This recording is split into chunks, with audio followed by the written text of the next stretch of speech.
Hello दोस्तों, आज की इस वीडियो में हम लोग बात करने वाले हैं जेपीएससी पीटी कट ऑफ 2024 के बारे में। ठीक है, बहुत सारे बच्चा का कमेंट आ रहा था कि सर कितना नंबर हम लोग का आएगा एग्जाम में जिससे हम लोग क्वालिफाई कर सकते हैं। ठीक है, और बहुत सारे बच्चा ये भी कमेंट किए थे कि सर कितना मार्क्स कम से कम लाना होगा क्वालिफाई करने के लिए। तो अभी हम आप लोग को दोनों चीज़ क्लियर करेंगे इस वीडियो में। ठीक है, यहाँ पर हम ऊपर में लिख दिए हैं जेपीएससी पीटी कट ऑफ 2024 में क्या जाने वाला है, इसके बारे में हम लोग आज इस वीडियो में पूरा डिटेल से चर्चा करेंगे। ठीक है, तो सबसे पहले आप लोग जान लीजिए कम से कम कितना मार्क्स आपको लाना होगा क्वालिफाई करने के लिए। देखिए, एक तरफ कैटेगरी लिखा हुआ, एक तरफ दिया हुआ है मिनिमम क्वालिफाइंग मार्क्स। अगर आप जनरल कैंडिडेट हैं तो आपको लाना होगा कम से कम 40%, तभी आप क्वालिफाई कर सकते हैं। ठीक है, अगर आप SC ST and females candidate हैं तो आपको लाना होगा 32%। अगर आप EBC कैंडिडेट हैं तो आपको लाना होगा 34%, और BC कैंडिडेट है तो आपको लाना होगा 36.5%, और प्रिमिटिव ट्रेवल्स ग्रुप का कैंडिडेट हैं तो आपको लाना होगा 30%, और आप अगर EWS के अंतर्गत आते हैं तो आपको लाना होगा 40%। ये दोस्तों आप लोग को जो हम बताएं हैं ये है मिनिमम क्वालिफाइंग मार्क्स, यानी कम से कम इतना मार्क्स आपका होना चाहिए एग्जाम में, तभी आप क्वालिफाई करेंगे।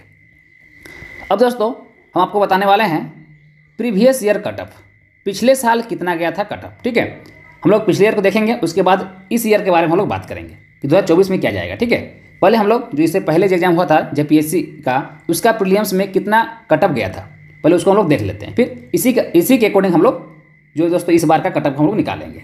ठीक है, देखिए यहाँ पर जो हम लिए हुए हैं स्क्रीनशॉट, ये है जेपीएससी का मेन वेबसाइट से लिया हुआ है ये। ठीक है, देखिए यहाँ पर लिखा हुआ है now check out the prelims 2023 cut off of marks given in the table below.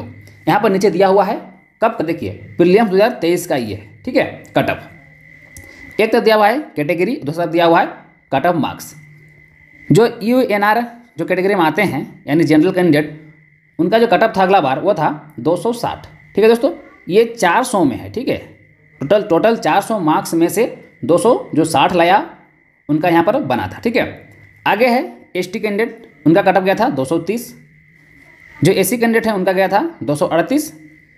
EBC का जो कट ऑफ गया था वो 252 कट ऑफ गया था, और BC का 252, EWS का दोस्तों 238।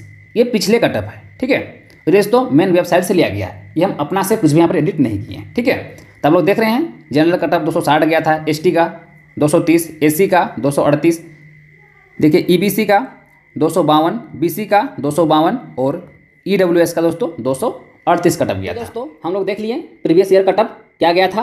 अब इसी के अकॉर्डिंग हम लोग बात करते हैं 2024 में। ठीक है, 2024 में क्या कट ऑफ जाने वाली है। दोस्तों कट ऑफ को निकालने के लिए हमें बहुत सारे बातों को ध्यान में रखना होता है, जैसे कि इस बार जो एग्जाम हुआ उसमें प्रश्न का लेवल क्या था, प्रश्न आप लोग को हार्ड पूछा गया, या प्रश्न आप लोग को आसान पूछा गया, या प्रश्न आप लोग को मॉडरेट पूछा गया। यह भी मैटर करता है कि आप लोग एग्जाम में कितने कैंडिडेट शामिल हुए। क्यों दोस्तों, धीरे धीरे क्या हो रहा है, कैंडिडेट की जनसंख्या धीरे धीरे बढ़ रहा है। ठीक है, जो पिछले साल कट ऑफ गया था वो कट ऑफ इस बार नहीं जा सकता है। क्यों दोस्तों, डिपेंड क्या करता है, क्वेश्चन का लेवल डिपेंड करता है, विद्यार्थियों की जनसंख्या डिपेंड करता है, बहुत सारी चीज़ डिपेंड करता है। ठीक है, तो सारे चीज़ को देखते हुए हम आज इस कट ऑफ को बता रहे हैं। ठीक है, देखिए हम यहाँ पर लिख दिए हैं ये जेपीएससी पीटी 2024। ठीक है, एक तरफ हम लिख दिए दोस्तों कैटेगरी, दूसरा तरफ लिख दिए हैं मार्क्स। ठीक है दोस्तों, बहुत सारा बच्चा ये कमेंट कर रहे थे कि सर पेपर 1 में थोड़ा क्वेश्चन हार्ड पूछा गया था और पेपर 2 में थोड़ा सा क्वेश्चन ईजी पूछा गया था। ठीक है, और दोस्तों को पता है जेपीएससी में आप लोग का नेगेटिव मार्क्स नहीं होता है, यानी अगर आप लोग गलत करते हैं तो आप लोग का नंबर नहीं कटता है, इसलिए थोड़ा सा क्या होता है मार्क्स अधिक लाना पड़ता है जेपीएससी में। ठीक है, क्योंकि नेगेटिव नहीं होने के कारण क्या होता है मार्क्स थोड़ा सा बच्चा का अधिक आ जाता है। ठीक है, देखिए हम यहाँ पर लिखे हुए हैं एक तरफ कैटेगरी, दूसरी तरफ मार्क्स। देखिए जो जनरल कैंडिडेट है दोस्तों उनको कम से कम लाना होगा 255 से लेकर 265 के बीच। ठीक है, ये दोस्तों आप लोग कितना 400 नंबर में बता रहे हैं।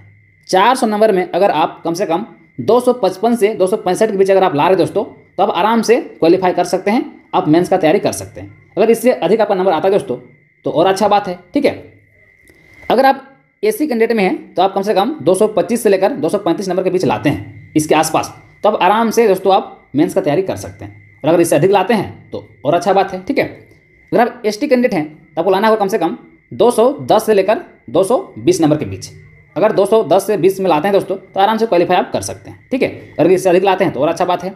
अगर आप ईबीसी कैंडिडेट हैं तो आपको लाना होगा 250 से लेकर 260 के बीच, और बीसी कैंडिडेट हैं उनको लाना होगा 250 से लेकर 260 के बीच, और ईडब्ल्यूएस कैंडिडेट हैं तो आपको लाना होगा 235 से लेकर 245 के बीच। अगर आप इसके आसपास ला रहे हैं दोस्तों तो आप आराम से मेंस का तैयारी कर सकते हैं, और अगर आपका नंबर इससे अधिक आ रहा है तो और अच्छा बात है। चलिए हम लोग थोड़ा सा पेपर वाइज ही बात कर लेते हैं। आप लोग एग्जाम दोस्तों 2 पेपर था, पेपर 1 और पेपर 2, 2 पेपर था, ठीक है दोस्तों। जो जनरल कैंडिडेट है उनको लाना है 255 से लेकर 260 के बीच। अगर आप मान लेते हैं पेपर 1 में हार्ड प्रश्न था, तो अगर आप कम से कम 60 प्रश्न सही कर रहे हैं और पेपर 2 में 70 प्रश्न सही कर रहे हैं तो आप लोग आराम से क्वालिफाई कर जाइएगा, ठीक है। कम से कम इतना प्रश्न सही करके आ रहे तो आराम से आप क्वालिफाई कर रहे हैं। अगर आप एसी कैंडिडेट में हैं और अगर आप कम से कम पेपर 1 में 55 सही कर रहे हैं और पेपर 2 में 65 सही कर रहे हैं तो आराम से आप क्वालिफाई कर जा रहे हैं। अगर एसटी कैंडिडेट हैं तो अगर आप कम से कम 50 प्रश्न सही कर रहे हैं पेपर 1 में और पेपर 2 में कम से कम 60 प्रश्न, तो आराम से दोस्तों क्वालिफाई कर जा रहे हैं, ठीक है। अगर आप ईबीसी कैंडिडेट हैं तो आप कम से कम पेपर 1 में 60 सही कर रहे हैं, पेपर 2 में 65 सही कर रहे हैं दोस्तों, तब आराम से क्वालिफाई कर जा रहे हैं। अगर आप बीसी कैंडिडेट हैं तो आप कम से कम पेपर 1 में 60 सही कर रहे हैं और पेपर 2 में 65 सही कर रहे हैं तो आराम से आप क्वालिफाई कर रहे हैं। अगर आप ईडब्ल्यूएस कैंडिडेट हैं तो आप 55 प्रश्न पेपर 1 में सही कर रहे हैं और पेपर 2 में कम से कम 65 प्रश्न सही कर रहे हैं तो आराम से आप क्वालिफाई कर रहे हैं। एंड दोस्तों ओवरऑल मिला के देखा जाए तो अगर आप जनरल में हैं और दोनों पेपर मिला के अगर आप कम से कम 130 प्रश्न सही कर रहे हैं, ठीक है, इसके आसपास भी अगर 120 भी है तो चलेगा, लेकिन थोड़ा सा रिस्क जोन हो जाता है, ठीक है। अगर आप 130 से ऊपर कर रहे हैं तो आराम से आप क्वालिफाई कर रहे हैं, आपको कोई नहीं रोक सकता है, ठीक है। अगर आप एसी कैंडिडेट में हैं तो टोटल मिला के कम से कम आप 100 जो दोस्तों 20 प्रश्न सही कर रहे हैं दोनों पेपर मिला के, तो आप आराम से क्वालिफाई कर जा रहे हैं, ठीक है। अगर मान लेते हैं आप एसटी कैंडिडेट हैं तो अगर आप 110 प्रश्न भी सही कर रहे हैं दोस्तों, तब आराम से क्वालिफाई कर जा रहे हैं दोनों पेपर मिला के, ठीक है। आप ईबीसी कैंडिडेट हैं, ईबीसी कैंडिडेट तो आप दोनों पेपर मिला के 125 प्रश्न सही कर रहे हैं दोस्तों, तो आराम से आप क्वालिफाई कर जा रहे हैं। अगर आप बीसी कैंडिडेट हैं तो आप 125 प्रश्न सही कर रहे हैं दोनों पेपर मिला के, तब आराम से क्वालिफाई कर जा रहे हैं, ठीक है। अगर आप ईडब्ल्यूएस कैंडिडेट हैं, ईडब्ल्यूएस कैंडिडेट हैं तो आप कम से कम 120 प्रश्न सही कर दोस्तों, तब आराम से आप क्वालिफाई कर जा रहे हैं। ये जो हम आप लोगों को बता रहे हैं दोस्तों, ये प्रीवियस ईयर का कटअप को ध्यान में रखते हुए इस बार का एग्जाम का जो पेपर था उसका लेवल क्या था उसको भी ध्यान में रखते हुए और कितना बच्चा एग्जाम में बैठा है उसको ध्यान रखते हुए, सब कुछ ध्यान में रखते हुए दोस्तों हम ये कटअप आप लोगों को बताएं, ठीक है। तो इसी के आसपास दोस्तों आप लोग कटअप इस बार जा सकता है, ठीक है। तो दोस्तों नेगेटिव होता नहीं, इसलिए थोड़ा सा कटअप अधिक जाता है। आप लोग पता है जो जनरल कैंडिडेट हैं उनको क्वालिफाई करने कितना 40% तो ऐसे ही लाना होता है, ठीक है। तो जैसे 130 नंबर लाने के आप कितना परसेंट ला रहे हैं, मुश्किल से आप 65% ला रहे हैं, यानी आपको 25% एक्स्ट्रा नंबर ला रहे हैं कटअप से बस, तो आराम से आ सकता है। क्योंकि दोस्तों नेगेटिव रहता नहीं, तो कोई बच्चा 100 प्रश्न में अगर आप नहीं पढ़ जाएगा ना तो 40% आराम से सही कर देता है वो, ठीक है। थोड़ा बहुत ही पढ़ जाता है, 40 नंबर तो ऐसे ही सही कर देता है वो बिना पढ़े भी, क्योंकि नेगेटिव नहीं है, 100 मार देगा तो आराम से 35-40 सही हो जाता है, ठीक है। तो जो हम यहाँ पर कटअप बताए दोस्तों ये पूरा रियल कटअप है और इतना ही जाने वाला है आप लोग एग्जाम में, ठीक है।